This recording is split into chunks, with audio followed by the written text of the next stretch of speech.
Hay lugares en México que guardan secretos tan pesados que el aire mismo parece distinto cuando los pisas. Lugares donde la tierra ha absorbido sangre, dinero, traiciones y poder en cantidades que la mente racional tiene dificultades para procesar. Lugares que en los mapas no existen con su nombre verdadero, que en los registros oficiales aparecen con denominaciones falsas o incompletas, que nadie menciona en voz alta porque todavía hay gente con mucho interés en que el mundo no sepa lo que ahí ocurrió. Hoy vamos a hablar de uno de esos lugares, un rancho, un pedazo de tierra mexicana que durante años fue símbolo del poder más absoluto de uno de los hombres más buscados en el planeta y que después se convirtió en el escenario de uno de los momentos más impactantes de la historia reciente del crimen organizado en este país. Si eres de las personas que cree que en México las cosas grandes pasan por casualidad, que las capturas son el simple producto del buen trabajo policial, que los grandes capos caen porque la ley los alcanza de manera limpia y transparente, entonces este documental va a sacudir algunas de esas certezas. Suscríbete a este canal si quieres entender cómo se mueve realmente el poder en México, porque lo que estás a punto de escuchar no lo vas a encontrar en los noticieros de las 8 de la noche, ni en los boletines oficiales de la Secretaría de Seguridad. Némesis Oseguera Cervantes. Ese es su nombre real. Pero en el mundo del narcotráfico mexicano, en las calles de Jalisco, Michoacán, Colima y Guanajuato, en las plazas de media Latinoamérica, en las oficinas del DEA en Washington y en los expedientes clasificados de Interpol, su nombre es otro, el Mencho. Y ese apodo, tan sencillo, tan de barrio, esconde décadas de historia. Esconde la construcción de uno de los cárteles más violentos, más sofisticados y más expansivos que este país haya producido en toda su historia moderna. El Cártel Jalisco Nueva Generación, el CJNG. Para entender lo que pasó en ese rancho, primero tienes que entender quién era el Mencho, no el personaje de leyenda urbana. No el fantasma que aparece en narcocorridos de 40 y tantas versiones.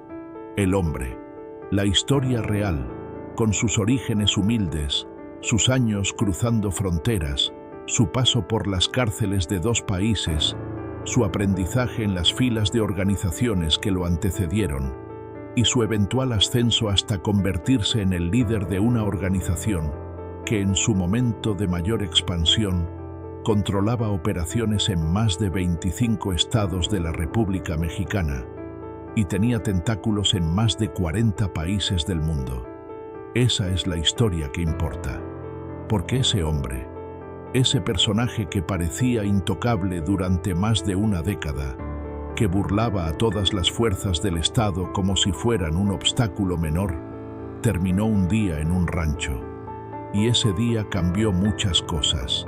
¿Alguna vez has sentido que cuando algo muy grande ocurre en este país, la historia oficial siempre se queda corta? Que los comunicados de prensa, las conferencias mañaneras, los boletines de las secretarías dicen algo, pero en las calles, en los mercados, en los grupos de WhatsApp del barrio, se dice otra cosa completamente distinta. Esa sensación no es paranoia.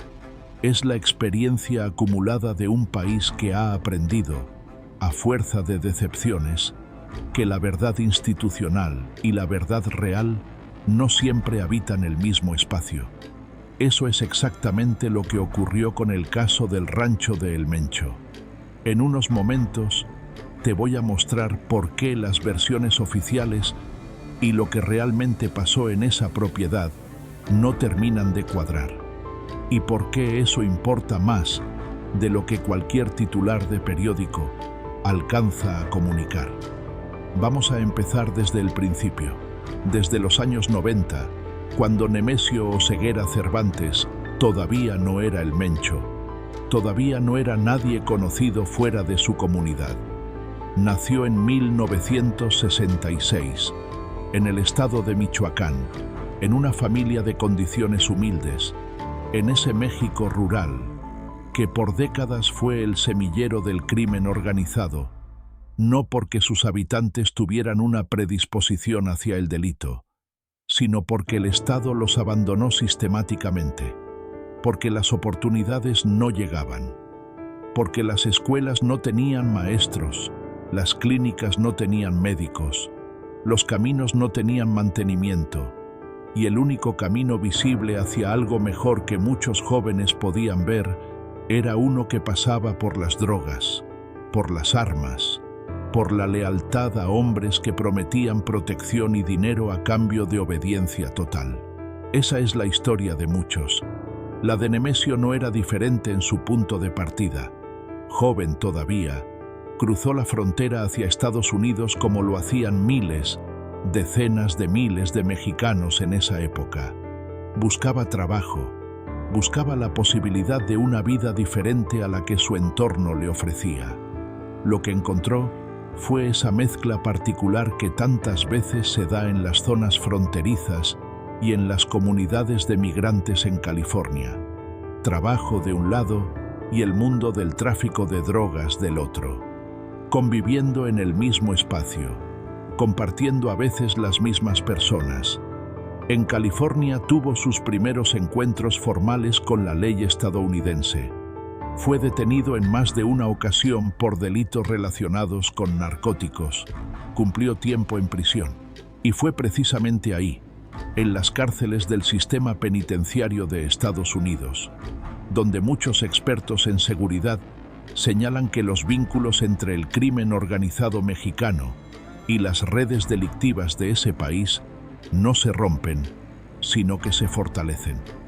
La prisión, lejos de ser un freno, funciona en muchos casos como una universidad del crimen organizado, como una red de contactos, como un lugar donde se hacen los acuerdos que después se convierten en rutas de distribución, en mercados nuevos, en alianzas transfronterizas que las autoridades tardan años en detectar. Cuando Nemesio regresó a México, ya traía otra mentalidad. Ya sabía cómo funcionaba el negocio en ambos lados de la frontera. Ya tenía contactos. Ya entendía la lógica de un mercado que, entonces como ahora, movía cientos de miles de millones de dólares al año. Se integró al Cártel Milenio, una organización que operaba principalmente en Jalisco y que en sus inicios tenía vínculos sólidos con el Cártel de Sinaloa. Ahí comenzó su formación verdadera dentro del crimen organizado a gran escala. Ahí aprendió a construir redes de lealtades, a manejar recursos con discreción, a entender que el poder en el narcotráfico no se construye únicamente con violencia, sino también con inteligencia operativa, con la capacidad de leer el tablero político del país mejor que los propios políticos, con la habilidad para identificar quién es confiable y quién no, antes de que esa distinción se vuelva una cuestión de vida o muerte. Cuando el Cártel Milenio comenzó a fracturarse por conflictos internos y presión del Estado, Nemesio no se hundió con él. Lo que hizo fue algo que pocos tienen el instinto y la frialdad para hacer en medio del caos.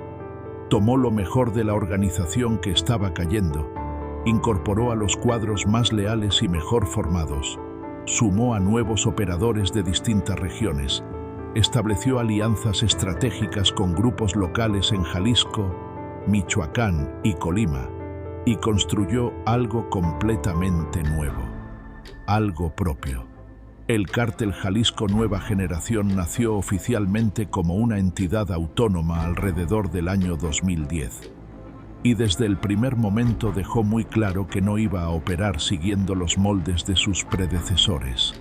Su estrategia era diferente, su nivel de violencia era diferente, su capacidad de respuesta frente a las fuerzas del Estado era completamente diferente, y su ambición territorial no tenía los límites que habían caracterizado a otras organizaciones. Y aquí llegamos a un momento que muchos mexicanos recuerdan con una mezcla de incredulidad y terror. Un momento que sacudió al país y que demostró, de forma brutal y sin posibilidad de malinterpretación, que el CJNG no era un cártel ordinario. El 1 de mayo de 2015, en la carretera Guadalajara a Manzanillo, en el estado de Jalisco, un convoy del ejército mexicano fue emboscado por hombres armados del CJNG. No fue un ataque menor. No fue la escaramuza de un grupo desesperado. Fue una operación táctica coordinada, con vehículos blindados adaptados para combate, con hombres equipados con rifles de alto poder y armamento de guerra, con una organización que los expertos militares describieron después, en análisis que no siempre se ventilan en público, como de un nivel profesional que superaba lo esperable para un grupo criminal. Murieron soldados del ejército mexicano, y el mensaje que el CJNG mandó ese día fue devastador en su claridad. Aquí estamos. Somos capaces de enfrentar al ejército en campo abierto. Contamos con recursos y con gente entrenada para hacerlo, y no nos van a doblar fácilmente. Ese ataque del 1 de mayo generó una respuesta del Estado mexicano que fue, simultáneamente, enérgica en su retórica y limitada en sus resultados concretos. Se anunciaron operativos especiales en Jalisco. Se desplegaron fuerzas federales en número significativo. Se habló de nuevas estrategias de inteligencia y de cooperación con agencias internacionales. Y sin embargo, el Mencho siguió libre, siguió operando, siguió expandiendo el territorio del CJNG hacia nuevos estados y nuevas rutas. Mientras las autoridades anunciaban avances en la persecución del capo más buscado de México, el Mencho construía algo más. Construía un mundo paralelo, un mundo de propiedades cuidadosamente seleccionadas, de infraestructuras invisibles al Estado, de lugares donde podía existir y operar sin que nadie con uniforme lo detectara. Y en ese mundo paralelo, los ranchos eran fundamentales. En los próximos minutos te voy a explicar exactamente por qué los ranchos son tan importantes en la geografía del poder del narcotráfico mexicano y por qué el rancho del que hablamos hoy no era uno cualquiera. Pero antes, necesitas entender la lógica de la clandestinidad cuando cuentas con el dinero y el poder que tenía el Mencho en sus mejores años. Un hombre con una recompensa de $10 millones sobre su cabeza, ofrecida por el gobierno de Estados Unidos, con órdenes de aprehensión activas en México, con la DEA, la Agencia Central de Inteligencia, el Ejército Mexicano y múltiples agencias de seguridad buscándolo activamente. Ese hombre no puede vivir en una casa normal. No puede registrarse en un hotel bajo ningún nombre. No puede usar tarjetas de crédito ni cuentas bancarias convencionales. No puede aparecer en ninguna base de datos que sea accesible para los sistemas de inteligencia. Su existencia debe ser, en la práctica, una ficción bien administrada. Y para eso sirven los ranchos. No son solo propiedades rurales. Son infraestructura de supervivencia para quien vive dentro de un sistema de persecución permanente. Son la diferencia entre seguir libre y caer en manos del Estado o de los enemigos internos. Los grandes capos mexicanos han entendido este principio desde hace décadas. Pablo Acosta Villarreal, el capo fronterizo de los 80, usaba la geografía inhóspita del desierto chihuahuense para moverse sin ser detectado, apoyándose en comunidades rurales que lo protegían a cambio de su presencia económica en la región. Amado Carrillo Fuentes, el Señor de los Cielos, tenía propiedades dispersas en múltiples estados y usaba aviones para moverse entre ellas con una frecuencia que desconcertaba a quienes lo seguían. Joaquín El Chapo Guzmán construyó una red de túneles, casas de seguridad y propiedades rurales tan sofisticada que le permitió escapar 2 veces de prisiones clasificadas como de máxima seguridad y le permitió vivir en libertad durante años mientras era el hombre más buscado del hemisferio. La lógica es siempre la misma. La tierra, el espacio rural, las propiedades alejadas de los centros urbanos y de los sistemas de vigilancia convencionales son el refugio definitivo cuando el Estado te busca con todos sus recursos. Y el Mencho, que había estudiado con atención la historia de sus predecesores, que conocía sus errores y sus estrategias de supervivencia, llevó esa lógica a otro nivel de sofisticación. De acuerdo con investigaciones periodísticas y con documentos judiciales que han circulado en los últimos años, el CJNG desarrolló una red de propiedades rurales en Jalisco, Michoacán, Colima, Nayarit y otros estados que servían múltiples funciones simultáneas, no solo como refugios personales para el líder, sino como centros de operaciones para la coordinación de las actividades del cártel, almacenes de armamento y equipamiento, lugares de entrenamiento para los elementos de seguridad de la organización y puntos de reunión para la cúpula directiva. Estas propiedades, según versiones documentadas por periodistas especializados en crimen organizado como Alejandra Ibarra, Ricardo Ravelo y otros que han cubierto el tema con rigor, estaban registradas a nombre de prestanombres cuidadosamente seleccionados, de empresas con actividades aparentemente legítimas en el sector agropecuario, de familiares lejanos o de personas que no tenían ningún vínculo aparente ni rastreable con el narcotráfico. Era una red invisible al Estado, una arquitectura de evasión construida pacientemente durante años, con recursos prácticamente ilimitados y con la complicidad, según múltiples fuentes independientes, de funcionarios a nivel local y regional que miraban hacia otro lado, que archivaban los reportes que no convenía procesar, o que directamente facilitaban las cosas a cambio de una compensación mensual puntual.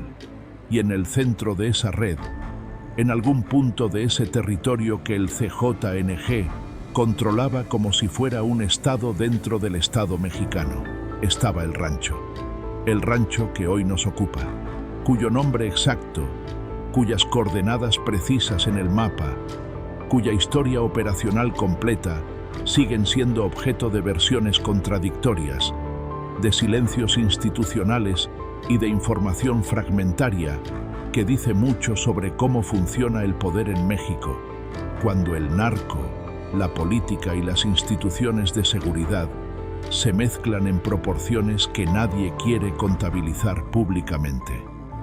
Dentro de un momento te voy a contar qué fue lo que pasó exactamente en ese lugar según las versiones disponibles, qué tipo de operativo se llevó a cabo y bajo qué circunstancias, quiénes estuvieron involucrados en la toma de decisión que llevó a la acción, y por qué la forma en que todo se desarrolló sigue generando preguntas que las autoridades no han respondido de manera satisfactoria. Quédate, porque lo que sigue es la parte que pocos cuentan con todos los matices que merece.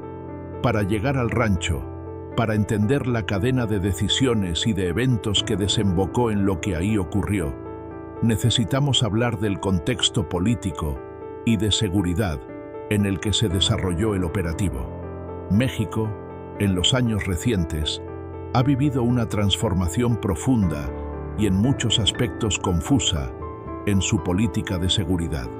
Los gobiernos se han sucedido con estrategias distintas, a veces directamente contradictorias entre sí, para enfrentar al crimen organizado.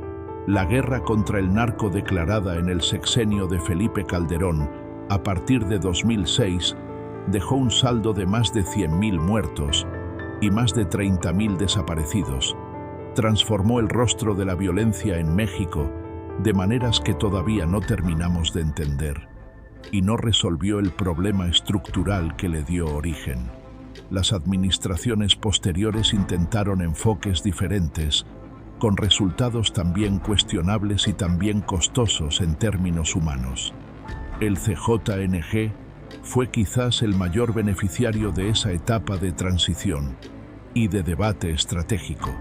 Mientras el Estado mexicano ajustaba sus prioridades, mientras las disputas entre agencias de seguridad generaban huecos operativos que ninguna institución quería reconocer, mientras el debate político sobre si militarizar o no la estrategia de seguridad consumía la energía institucional.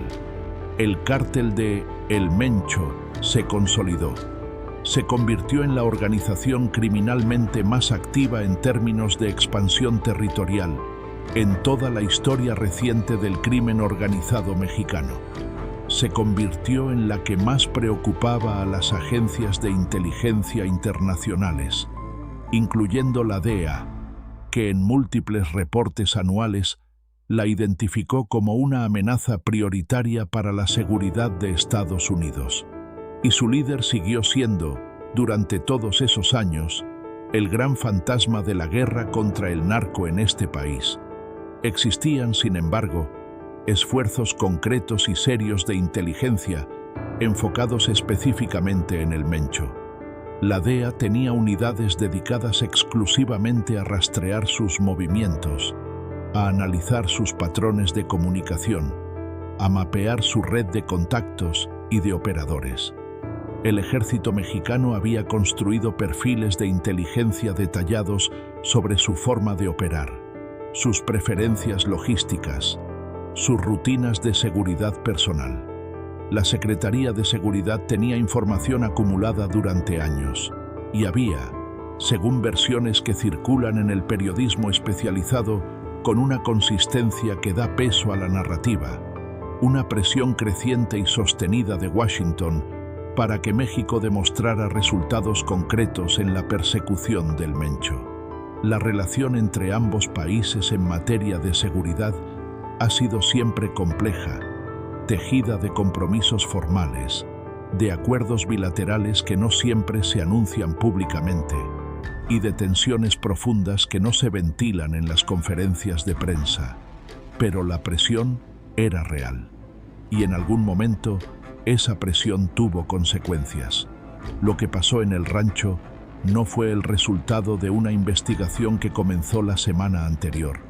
Fue el producto de meses, probablemente años, de trabajo de inteligencia sostenido, de seguimiento de comunicaciones cifradas, de análisis de patrones de movimiento de vehículos, de personas, de recursos, de fuentes humanas dentro del entorno del cártel, los llamados informantes, figura siempre controversial en el análisis del crimen organizado, porque su existencia implica que hay personas dentro del mundo criminal que están dispuestas a colaborar con las autoridades, a cambio de dinero, de protección para sus familias, de reducción de cargos, o simplemente porque la violencia interna del propio cártel los ha llevado a un punto donde cualquier alternativa parece mejor que continuar. La infiltración de organizaciones criminales es, en el mundo del combate al narcotráfico, tanto una herramienta operativamente esencial como una fuente permanente de problemas éticos y de riesgos institucionales que no siempre se gestionan bien. De acuerdo con lo que ha trascendido en medios especializados y en análisis de seguridad publicados por think tanks e investigadores independientes, la ubicación del rancho no fue descubierta de forma accidental ni por un golpe de suerte. Hubo inteligencia previa. Hubo información procesada durante tiempo por múltiples agencias. Hubo, casi con certeza, una decisión política además de una decisión operativa. El momento de actuar no lo determina solo el hecho de tener la información, sino también el contexto político, diplomático y de seguridad en el que se toma la decisión de usar esa información. Cuando las condiciones estuvieron dadas, cuando los elementos necesarios estuvieron alineados, se tomó la decisión de actuar. Esa decisión, sus implicaciones y sus consecuencias, es lo que define la historia de ese lugar hasta el día de hoy, y probablemente por muchos años más. Hay algo importante que señalar en este punto del relato, y quiero ser muy claro al respecto.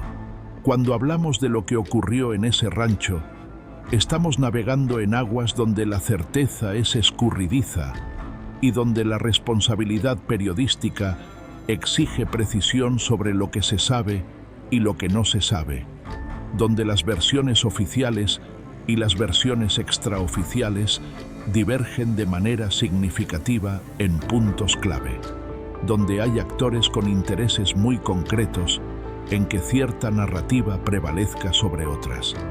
Eso no es una excusa para no hablar del tema.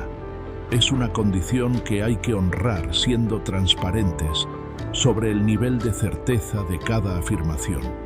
Y eso es exactamente lo que vamos a hacer en este documental, señalando qué está confirmado, qué está en disputa y qué sigue siendo, hasta este momento, una incógnita que las autoridades no han resuelto públicamente. Ya estamos a punto de llegar a la parte que casi nadie menciona con todos los detalles que merece. La parte donde las piezas del rompecabezas empiezan a encajar de una manera que incomoda a muchos. El día del operativo, según la versión oficial que circuló inicialmente en medios de comunicación nacionales e internacionales, fue el resultado de una acción coordinada entre fuerzas federales mexicanas.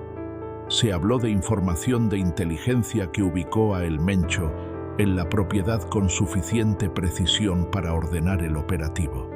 Se habló de una operación planeada con cuidado durante tiempo. Se habló de resistencia armada por parte de los elementos de seguridad del capo que estaban en el lugar. Y se habló finalmente de la neutralización del objetivo. El líder del CJNG, el hombre más buscado de México durante más de una década, el que había burlado a todas las fuerzas del Estado en repetidas ocasiones, había sido localizado en ese rancho y había sido abatido. Pero como ocurre con casi todo lo grande en este país, la versión oficial fue solo el primer capítulo de una historia mucho más complicada, con más aristas de las que ningún comunicado oficial puede o quiere contener. Las preguntas comenzaron a surgir casi de inmediato entre periodistas, analistas y personas que llevan años siguiendo el tema del crimen organizado mexicano con rigor. Primero, las preguntas relativas a la identificación del cuerpo. ¿Cómo se confirmó que el individuo abatido era efectivamente Nemesio Oseguera Cervantes, el Mencho? Las pruebas de ADN tienen sus tiempos, sus protocolos, sus cadenas de custodia que deben seguirse con precisión. Los procesos de identificación forense en un caso de esta magnitud requieren transparencia y verificabilidad. ¿Se siguieron esos protocolos? ¿Con qué nivel de transparencia? ¿Quién supervisó ese proceso? ¿Y quién lo verificó de manera independiente? Estas no son preguntas formuladas en mala fe, ni desde una postura de negación. Son preguntas que en el contexto del narcotráfico mexicano tienen un peso histórico muy específico, porque la historia del crimen organizado en este país está llena de episodios donde la información sobre capturas y bajas tuvo que ser corregida, matizada o directamente desmontada semanas o meses después de los anuncios iniciales. Segundo, las preguntas relativas al rancho mismo como propiedad física e historia operacional. ¿A nombre de quién estaba registrada la propiedad en el registro público? ¿Cuánto tiempo había estado en uso por parte del CJNG? ¿Qué se encontró dentro de la propiedad? Las armas, el dinero, los equipos de comunicación, los documentos, la infraestructura de seguridad. Estos son los elementos que normalmente se detallan en los informes oficiales y las conferencias de prensa cuando se anuncia el resultado de un gran operativo. Pero los detalles específicos sobre el rancho de El Mencho sobre su historia, sobre quienes más lo habitaban o frecuentaban, esa información ha sido notablemente escasa y fragmentaria en los canales oficiales. Y esa escasez, en un país con los niveles de opacidad institucional que tiene México, no puede ignorarse como si fuera irrelevante. Tercero, y quizás la pregunta más importante de todas, ¿qué pasó exactamente en el momento del operativo? Los reportes hablan de un enfrentamiento con disparos y resistencia, pero los detalles tácticos específicos, la secuencia completa de eventos, la dinámica exacta de lo que ocurrió en esas horas, permanecen en una zona de penumbra que no es habitual en operativos de esta magnitud cuando todo salió bien, de manera limpia y conforme a los protocolos. Cuando las operaciones salen bien y se quieren presumir, los gobiernos tienden a compartir los detalles. Cuando los detalles se mantienen en penumbra, la experiencia acumulada de décadas de cobertura del narcotráfico mexicano sugiere que algo en la narrativa oficial merece mayor escrutinio, sin necesariamente concluir nada definitivo desde esa sola observación. Y luego están las reacciones de los actores del mundo criminal, las del propio CJNG, las de las estructuras del cártel en las zonas que controlaba, las de otros grupos criminales que durante años habían competido con la organización del Mencho por plazas y rutas. La caída de un líder de esa magnitud normalmente genera reacciones observables en el tablero criminal, disputas internas de sucesión que a veces se expresan en violencia entre facciones, recomposición de alianzas, movimientos en el control territorial, mensajes enviados a través de eventos públicos que funcionan como comunicación entre grupos. Se observaron esas reacciones en las semanas y meses posteriores al supuesto operativo en el rancho. ¿Con qué intensidad? ¿Qué nos dice su presencia o su ausencia sobre la situación real del CJNG después de los eventos que hoy analizamos? Estas son las preguntas que el periodismo serio, el que no se conforma con el comunicado de prensa como punto final de la investigación, tiene que formularse y tratar de responder. Y que nosotros, como ciudadanos que queremos entender el país en el que vivimos, también tenemos el derecho y la responsabilidad de plantear. El rancho, ese espacio físico que está en el centro de todo este análisis, tiene una dimensión simbólica que trasciende lo que ocurrió específicamente en él. Es un símbolo de cómo el crimen organizado en México ha construido mundos paralelos de poder dentro del territorio nacional. Territorios donde las leyes formales del Estado no rigen en la práctica, donde otra legalidad, brutal y eficiente a su manera, se impone sobre la vida cotidiana de las personas. Ranchos como ese hay muchos en México, con distintos dueños, con distintas organizaciones, en distintas geografías, pero todos comparten algo fundamental. Son el producto de años de impunidad construida pacientemente, de complicidades a múltiples niveles, de un sistema que ha permitido, por acción y por omisión, que grupos criminales construyan imperios en el corazón del territorio nacional. Entender eso con claridad es fundamental para el análisis serio del problema, no para resignarse a la impotencia, no para concluir que no hay nada que hacer y que el crimen organizado siempre ganará, sino para tener una comprensión honesta del tamaño real del problema y de la naturaleza de las soluciones que se requieren.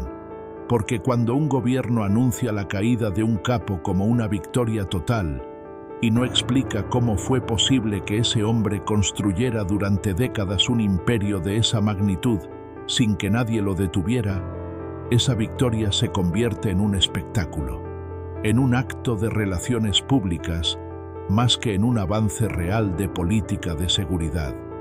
Y los espectáculos, como saben bien quienes llevan años siguiendo la historia del narcotráfico en México, son baratos. Lo caro lo difícil, lo que realmente importa para transformar la situación, es atacar las estructuras que permiten que ese poder se construya y se reproduzca. Y aquí es donde la historia da un giro que quiero que consideres con toda la atención que merece. El CJNG, independientemente de lo que le ocurrió a su líder fundador, no desapareció, no se disolvió, no implosionó de la noche a la mañana. Las organizaciones criminales de ese tamaño tienen una resiliencia institucional que en ciertos aspectos operativos supera a la de muchas estructuras del propio Estado. Tienen cadenas de mando formalizadas aunque no escritas. Tienen protocolos de sucesión, implícitos o explícitos. Tienen recursos económicos acumulados durante años en múltiples formatos y jurisdicciones. Tienen redes de distribución, de corrupción, de influencia política y económica que no dependen de una sola persona para funcionar. El Chapo Guzmán cayó en 2016 y el cártel de Sinaloa no solo sobrevivió, sino que se adaptó y continuó operando bajo nuevas estructuras de liderazgo. Arturo Beltrán Leiva fue abatido en 2009 y sus estructuras se fragmentaron, pero no desaparecieron, sino que dieron origen a nuevas organizaciones que siguen activas. Amado Carrillo Fuentes murió en 1997 en circunstancias también controvertidas, y su organización se transformó profundamente, pero no se extinguió. El CJNG no es diferente en ese sentido, y esa continuidad institucional es lo que más debe preocupar a quienes analizan la seguridad de México con seriedad y sin agenda política. No la captura o la eliminación de una figura individual, por relevante que sea, sino la pregunta de fondo: ¿qué tan profundas son las raíces de esa organización en el tejido social, económico y político de los territorios donde opera? ¿Qué tan extendida está su influencia en las instituciones de seguridad y justicia a nivel local y estatal? ¿Y qué se está haciendo, de manera sistemática y sostenida en el tiempo, para desmantelar esas estructuras en lugar de simplemente atacar a sus líderes visibles? Porque si la respuesta a esas preguntas es insatisfactoria, si la estrategia se limita a perseguir capos sin transformar las condiciones que producen capos, entonces la historia del rancho, con todo su impacto mediático y toda su carga simbólica, es solo otro capítulo de un libro que lleva décadas escribiéndose en sangre y que todavía no tiene un final visible. Hay personas que conocen ese rancho con el cuerpo, no solo con la cabeza, que vivieron cerca de él durante los años en que fue lo que fue, que trabajaron en propiedades vecinas, que pasaban por el camino de tierra que llevaba hacia esa zona, que escuchaban los rumores, que veían los movimientos de camionetas de lujo sin placas o con placas de otros estados, que percibían la presencia de algo grande y opresivo en esa parte del territorio sin poder nombrarlo siempre con precisión. Sus testimonios, cuando los hay, y cuando hay condiciones mínimas de seguridad para recogerlos, porque no siempre las hay, pintan un cuadro de cómo funciona realmente el poder del crimen organizado en el México rural.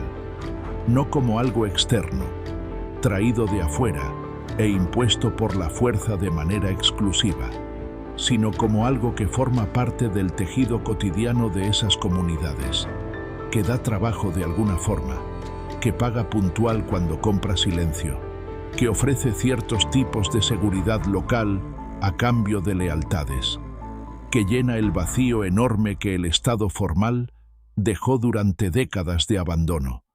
En ese contexto, el rancho no era solo la propiedad personal de un capo, era el centro visible de un sistema invisible que conectaba a cientos, quizás miles de personas en distintos eslabones de una cadena. Desde los trabajadores que lo mantenían físicamente funcionando sin conocer o sin querer conocer en detalle a quién pertenecía realmente, hasta los funcionarios locales que recibían compensaciones periódicas por no registrar ciertos movimientos en sus partes. Desde los proveedores regionales de alimentos, gasolina y materiales de construcción que hacían entregas regulares, hasta los técnicos de comunicaciones que mantenían al propietario conectado con el mundo exterior mediante sistemas que no dejaran rastros detectables para los sistemas de vigilancia estatales. Todo ese ecosistema existía, respiraba, generaba economía local. Y desmantelarlo requiere mucho más que un operativo bien ejecutado, por exitoso que sea en sus términos tácticos. Este es el punto que cambia por completo la narrativa oficial. La captura o eliminación de El Mencho, si es que ocurrió en los términos en que se anunció, no resuelve el problema del CJNG ni del crimen organizado en México. Lo transforma, lo redistribuye entre actores que compiten por el espacio de poder que quedó disponible. Lo convierte en algo diferente, potencialmente más fragmentado, y por esa razón más difícil de analizar y de enfrentar. Porque cuando una organización grande pierde a su líder fundador, no necesariamente se debilita de inmediato ni de manera predecible. En muchos casos históricamente documentados, se fractura en facciones más pequeñas que compiten entre sí con mayor violencia, precisamente porque ya no tienen una autoridad central que arbitre los conflictos internos. Y esa competencia violenta entre facciones, en el México contemporáneo, siempre tiene un precio que pagan las personas ordinarias que viven en las zonas de disputa. Jalisco, Michoacán, Colima, Guanajuato, Zacatecas. Estos estados han vivido en los últimos años algunos de los niveles más altos de violencia en la historia moderna del país, con cifras de homicidios que colocan a México entre los países más violentos del mundo, aunque su guerra no aparezca en los análisis internacionales bajo esa etiqueta. Esa violencia tiene una relación directa y documentable con las disputas entre organizaciones criminales, con las fracturas internas, con la recomposición de alianzas que ocurre cada vez que el poder criminal se redistribuye. La pregunta que más importa no es solo quién controla el rancho ahora que pasó lo que pasó. La pregunta es, ¿qué ocurrió con toda la estructura que ese rancho sostenía? ¿Cómo ese cambio está afectando a las personas que viven en esos territorios? ¿Y qué está haciendo el Estado para protegerlas en este periodo de transición y de incertidumbre en el mundo criminal? Déjame hablarte de algo que rara vez aparece en los análisis de seguridad sobre el narcotráfico mexicano, a pesar de ser absolutamente fundamental para entender por qué historias como la del rancho de El Mencho importan más allá de su valor mediático inmediato. El crimen organizado en México no es un fenómeno externo a la sociedad mexicana. No cayó del cielo un día. No llegó de afuera como una invasión extranjera. Es un producto, deformado y brutal, de dinámicas sociales, económicas y políticas que tienen décadas, en algunos casos siglos, de historia en este país, de la pobreza estructural que persiste en regiones enteras de la República a pesar de las promesas electorales de cada sexenio, de la falta de alternativas económicas reales para jóvenes en comunidades que el mercado formal ignoró durante décadas, donde la única empresa que siempre está contratando es el cártel, de la corrupción endémica en instituciones que debían ser garantes del Estado de Derecho y que se convirtieron, en muchos casos y en muchos niveles, en facilitadoras de la ilegalidad, de políticas agrarias históricas que concentraron la tierra en pocas manos y expulsaron a comunidades enteras de sus medios de vida, de un modelo de desarrollo que prometió bienestar generalizado y entregó desigualdad acumulada durante décadas. Nemesio Oseguera Cervantes no nació siendo El Mencho. Fue construido, en parte significativa, por todas esas condiciones estructurales. Eso no lo exonera de nada. Los crímenes que se le atribuyen, las muertes, el tráfico de sustancias que destruyen vidas, la violencia sistémica que su organización ejerció sobre comunidades enteras, son de una gravedad que no admite minimización. Pero pretender que su historia comienza y termina con él como individuo, con su captura o su eliminación física, sin preguntarse por qué fue posible que se convirtiera en lo que fue, sin analizar qué condiciones lo producen y producen a otros como él, es un análisis incompleto. Es tratar el síntoma más visible sin tocar la enfermedad de fondo. México ha invertido recursos enormes en la estrategia de decapitar organizaciones criminales, capturar o eliminar a los líderes visibles, cortar la cabeza de la víbora, como se dice popularmente. Y los resultados de esa estrategia, medidos no en términos del éxito de los operativos individuales, sino en términos de reducción de violencia, de recuperación del territorio para las instituciones legítimas, de mejora real en la calidad de vida de las personas en las zonas afectadas, han sido en el mejor de los casos mixtos y en muchos aspectos honestamente evaluados, decepcionantes. No porque los operativos fallen siempre en sus términos tácticos, sino porque táctica sin estrategia de largo plazo es ruido, y estrategia de seguridad que no aborda las causas estructurales que producen el crimen organizado es solo una forma cara y costosa en vidas humanas de aplazar un problema que crece mientras se lo aplaza. El rancho existió con el peso que tuvo, porque el Estado permitió que existiera de esa manera. No en el sentido de que funcionarios se sentaron alrededor de una mesa y decidieron explícitamente crear ese espacio de poder para el Mencho, sino en el sentido más profundo y más incómodo. Las condiciones que hicieron posible que ese rancho fuera lo que fue durante los años en que lo fue, un centro de poder criminal en el corazón del territorio nacional, son condiciones que el Estado generó, por acción o por omisión, durante décadas.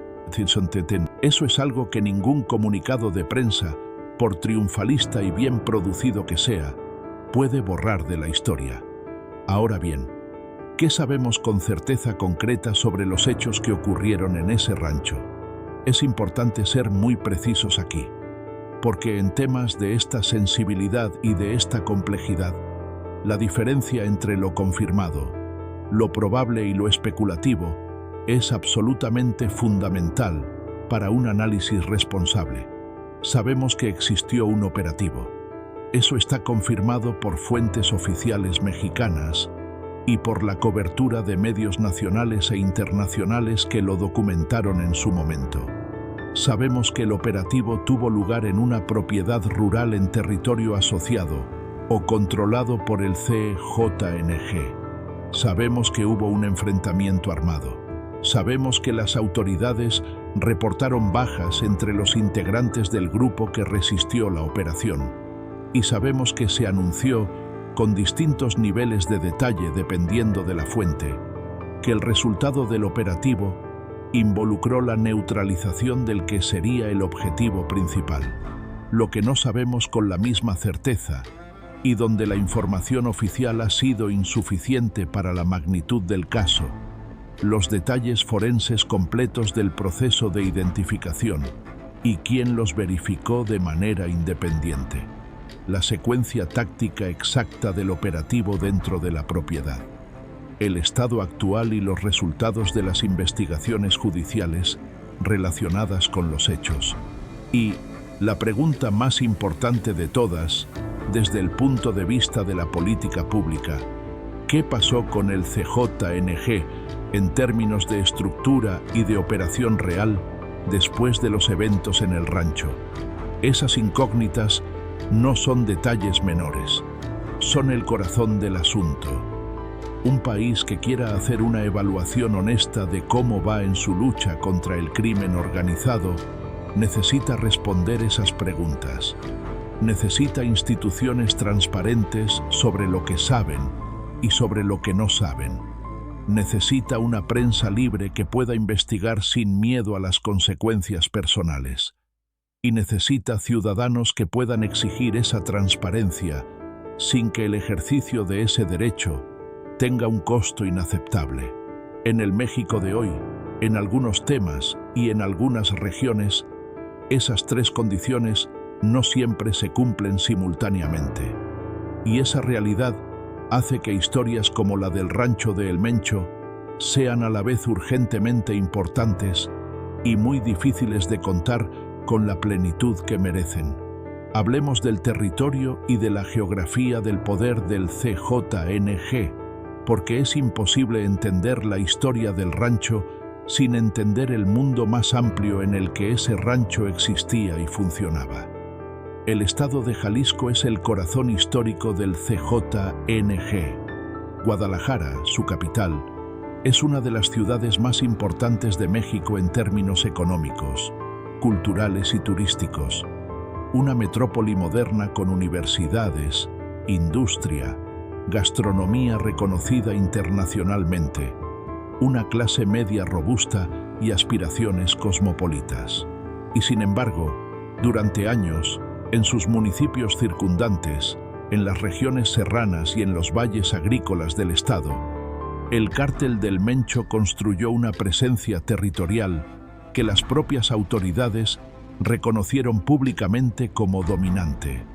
Los llamados pueblos mágicos de Jalisco, destinos turísticos que el gobierno federal promueve con orgullo en sus campañas de marketing internacional, han convivido en años recientes con la realidad del control territorial del crimen organizado a pocos kilómetros de sus plazas centrales y sus artesanías. Esa coexistencia, esa doble realidad que México exhibe con una normalización que debería alarmar más de lo que alarma, es uno de los rasgos más perturbadores del país contemporáneo. Pero el CJNG no se quedó en Jalisco. Ahí radica precisamente la diferencia histórica entre el Cártel de El Mencho y las organizaciones que lo precedieron. Su expansión fue geográficamente agresiva de una manera que no tenía precedente real en la historia moderna del narcotráfico mexicano.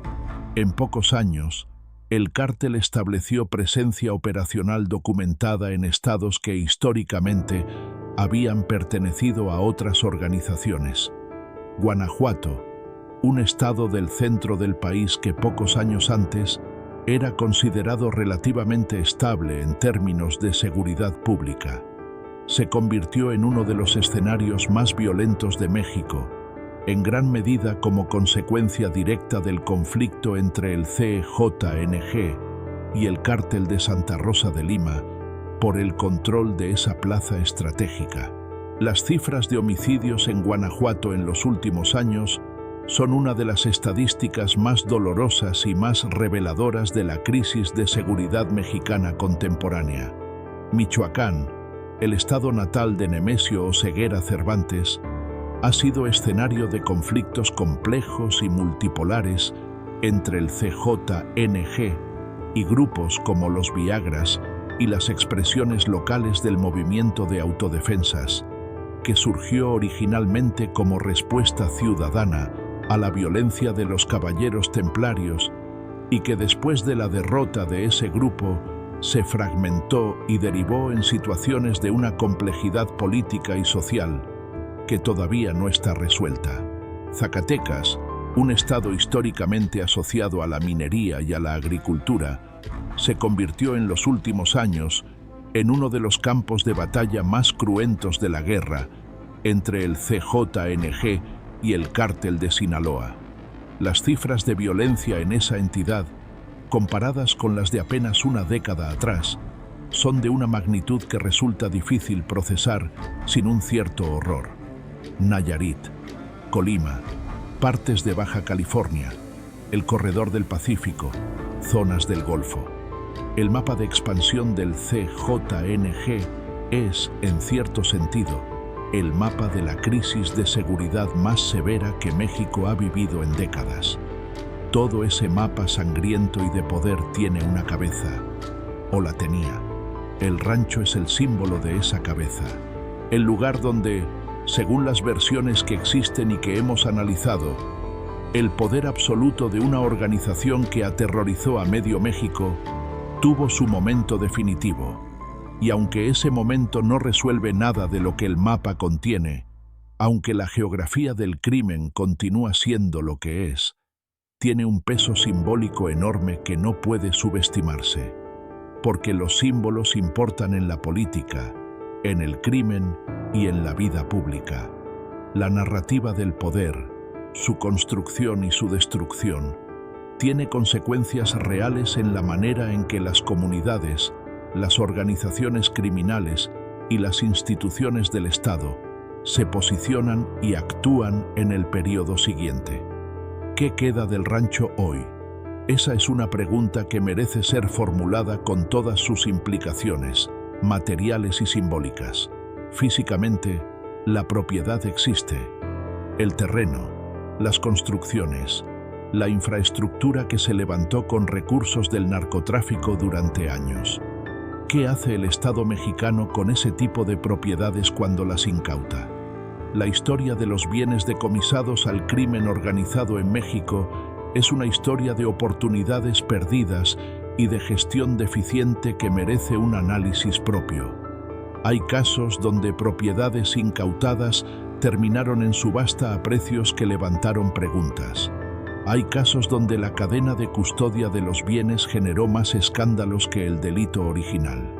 Y hay casos, documentados por periodistas, donde propiedades incautadas al narco terminaron de alguna manera reintegradas al circuito de la economía criminal por la vía de la corrupción judicial o administrativa.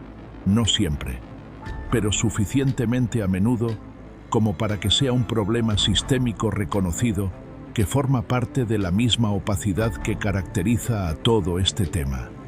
Simbólicamente, el rancho seguirá siendo durante años un punto de referencia en la historia del crimen organizado mexicano.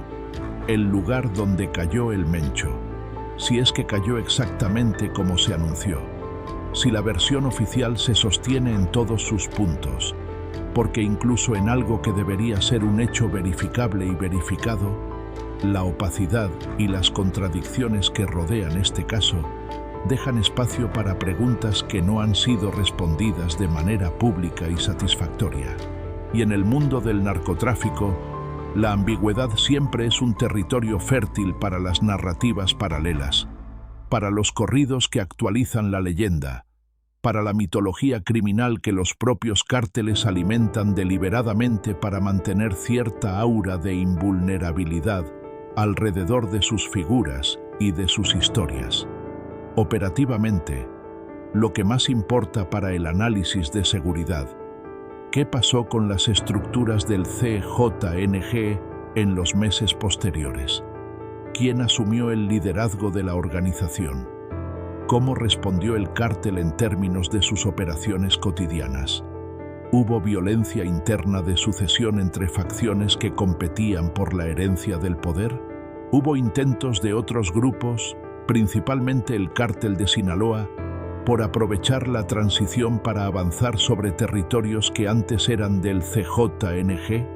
Estas son las preguntas que los analistas de seguridad serios están tratando de responder con la información disponible, parcial y a veces contradictoria. Y sus respuestas, cuando las tenemos, pintan un cuadro que está todavía en movimiento, todavía definiéndose, todavía escribiéndose en las calles de los estados que el CJNG considera su territorio. Una última dimensión que quiero que te quedes pensando, porque creo que es la más importante de todo lo que hemos hablado hoy. Hay una dimensión humana de esta historia que se pierde fácilmente en el análisis geopolítico, en el análisis de inteligencia, en el análisis de la estructura criminal. Y es la dimensión de las personas ordinarias, de los mexicanos que no son narcos, ni militares, ni funcionarios, ni periodistas, que simplemente viven en los territorios donde estas historias ocurren. Las familias que vivían cerca del rancho, los hijos que iban a la escuela en el pueblo más cercano, los comerciantes del mercado local, los médicos y enfermeras del centro de salud municipal, los maestros de la primaria del ejido, gente que sabía o intuía que algo grande y peligroso estaba cerca, que convivía cotidianamente con el peso invisible del poder criminal sobre sus vidas, que tomaba decisiones de supervivencia todos los días en ese contexto, sin tener realmente opciones. Para esas personas, la historia del rancho no es un documental, ni un análisis académico, ni un tema de debate político. Es su vida. Es el contexto en el que mandan a sus hijos a la escuela por la mañana, esperando que regresen sanos en la tarde. Es el entorno en el que tratan de sostener sus negocios sin meterse en lo que no les corresponde. Es la realidad en la que conviven con el miedo crónico sin poder hablar de él abiertamente, porque hablar de él tiene costos. Su historia es la que más urgentemente necesita ser escuchada, analizada y atendida por el Estado y por la sociedad mexicana en su conjunto. México no va a resolver su crisis de seguridad únicamente con operativos de alta eficacia táctica. No la va a resolver solo con capturas de capos que generan portadas de periódico. No la va a resolver solo con declaraciones de triunfo en conferencias de prensa.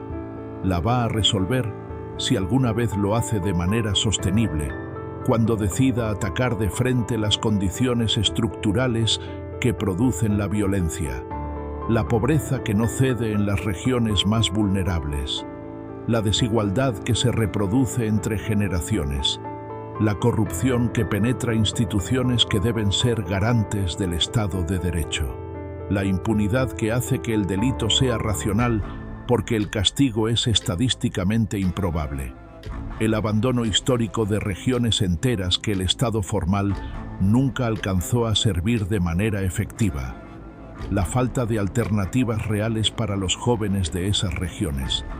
Ese es el programa de trabajo verdadero, el que no cabe en un comunicado de prensa y que no produce aplausos inmediatos, pero que es la única manera real de transformar la situación.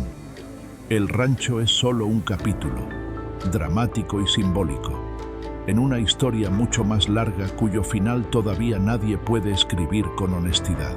Existe un elemento que pocas veces entra en el análisis del narcotráfico mexicano desde los medios convencionales y que sin embargo es absolutamente determinante para entender por qué organizaciones como el CEJNG logran construir el tipo de infraestructura que representaba el rancho, la economía política del territorio. No hablamos solo de corrupción en el sentido de sobornos individuales. Hablamos de algo más profundo y más estructural. La manera en que el crimen organizado se incrusta en los sistemas económicos locales de tal manera que su remoción, si llegara a intentarse de manera seria, implicaría una disrupción económica que las comunidades afectadas no podrían absorber sin consecuencias graves para su bienestar inmediato. En muchas regiones de Jalisco, de Michoacán, de Colima, el dinero del narcotráfico no circula en un circuito paralelo y separado de la economía lícita. Circula mezclado con ella, financia pequeños negocios, paga salarios, mueve el comercio local, invierte en construcción, aparece en las cajas de los restaurantes y en los depósitos de las tiendas. Ese dinero tiene cara, tiene nombre y tiene historia en esas comunidades. Y las personas que lo reciben o que dependen de él, aunque no estén involucradas directamente en el crimen, tienen un interés objetivo en que la fuente no se interrumpa. Eso no es complicidad en el sentido moral más estricto del término. Es la racionalidad de la supervivencia económica en un entorno donde el Estado formal no ofrece alternativas viables. El rancho de El Mencho era parte de esa economía política del territorio. Generaba empleo, directo e indirecto. Compraba insumos locales. Tenía un impacto en la actividad económica de la zona que, en términos puramente económicos, y para algunos actores locales era significativo. Esa es la naturaleza más profunda del problema que estamos analizando. No es un problema de maldad individual que se resuelve eliminando a los individuos malos. Es un problema de estructura económica que requiere sustituir las fuentes de ingreso ilegítimas por fuentes legítimas antes de poder eliminar las primeras sin crear un desastre social en el proceso. Eso es difícil, es costoso, requiere tiempo y compromiso político de largo plazo. No da titulares inmediatos ni victorias electorales fáciles. Y en la política mexicana, donde los ciclos electorales de 6 años marcan el ritmo de las prioridades, el largo plazo tiende a ser la víctima sistemática de las urgencias del corto plazo. Hay otro elemento que merece atención especial en esta historia y que tiene que ver con la dimensión internacional del fenómeno. El CJNG no era, en sus mejores años, una organización de alcance puramente regional o nacional. Era, y sus estructuras residuales siguen siendo, un actor del narcotráfico con proyección genuinamente global. Sus redes de distribución alcanzaban Europa, Asia y Oceanía. Sus conexiones con grupos criminales locales en múltiples países le daban acceso a mercados que hace 2 décadas eran inimaginables para una organización de origen mexicano. Su capacidad para lavar dinero a través de sistemas financieros internacionales, de empresas fantasma en jurisdicciones de baja regulación, de bienes raíces en múltiples países, era de una sofisticación que igualaba o superaba a la de organizaciones criminales con décadas más de historia internacional. Todo eso no desaparece con la eliminación de su fundador. Está incrustado en sistemas económicos y financieros que existen más allá del control de cualquier gobierno individual, incluyendo el mexicano. Volvamos un momento al México concreto, al que se vive en las calles y en las comunidades, porque es ahí donde la historia del rancho tiene su impacto más inmediato y más humano. Cuando ocurre un evento de esta magnitud en el mundo del crimen organizado, cuando cae una figura de la importancia de El Mencho, la reacción en las comunidades que vivían bajo su influencia no es homogénea. Hay quienes sienten algo parecido al alivio, aunque no lo expresen en voz alta porque el miedo no desaparece de un día para otro. Y hay quienes sienten incertidumbre, porque saben por experiencia propia que el vacío de poder que deja la caída de un líder criminal raramente se llena con el Estado, raramente se llena con instituciones que ofrezcan seguridad y bienestar. Se llena, más frecuentemente, con la violencia de quienes compiten por heredar ese espacio y que, en el período de transición, son capaces de una brutalidad mayor que la del líder al que reemplazan, precisamente porque todavía no tienen la autoridad que da el tiempo y los resultados. Ese período de transición es el más peligroso para las comunidades, y es también el período en el que el Estado, si realmente quiere aprovechar el momento, tiene la mayor ventana de oportunidad para intervenir y ofrecer una alternativa real. Si esa ventana se aprovecha o se desperdicia, determina si el episodio del rancho fue un punto de inflexión real o simplemente una portada que el tiempo va a relativizar. Antes de cerrar este documental, quiero que reflexiones en algo que creo que es fundamental para la manera en que cada uno de nosotros se relaciona con la información sobre estos temas. Vivimos en un tiempo en el que la información circula con una velocidad que nunca habíamos experimentado y se procesa con una profundidad que no siempre está a la altura de esa velocidad, en el que los titulares de impacto reemplazan al análisis sostenido, en el que una noticia de enorme consecuencia dura lo que dura el ciclo de 24 horas de los medios y después desaparece, sustituida por la siguiente novedad. Eso es un problema grave, porque los temas grandes, los que de verdad importan para entender cómo funciona el país y qué futuro está construyendo, requieren tiempo, profundidad y la capacidad de conectar puntos que no están en el mismo tuit ni en el mismo comunicado oficial. La historia del Rancho del Mencho es un ejemplo perfecto de eso. Es una historia con muchas capas superpuestas, con muchos actores que tienen intereses en cómo se cuenta, con implicaciones que van mucho más allá del operativo mismo, que tocan la estructura del crimen organizado en México, la relación del Estado con ese crimen, la condición de las comunidades que viven en esos territorios y la pregunta de fondo sobre qué tipo de país queremos construir y qué estamos dispuestos a hacer colectivamente para construirlo.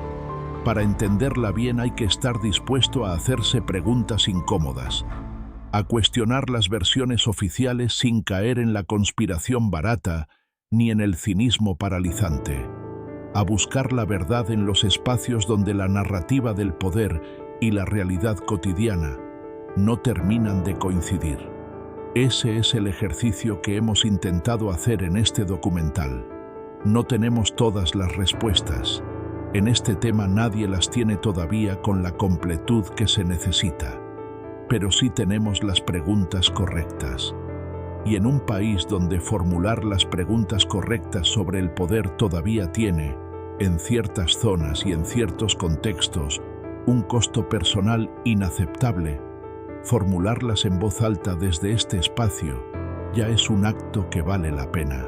Si este documental te hizo pensar diferente sobre lo que sabes y lo que no sabes del narcotráfico en México, si te ayudó a ver el caso desde un ángulo que los noticieros convencionales no te ofrecen, si te plantó preguntas nuevas sobre el poder y sus formas de operar en este país, entonces haz algo muy sencillo.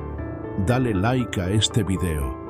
No porque ese gesto satisfaga al ego de quien lo produce, sino porque en la lógica del algoritmo de YouTube, ese gesto hace que más personas puedan acceder a este tipo de contenido.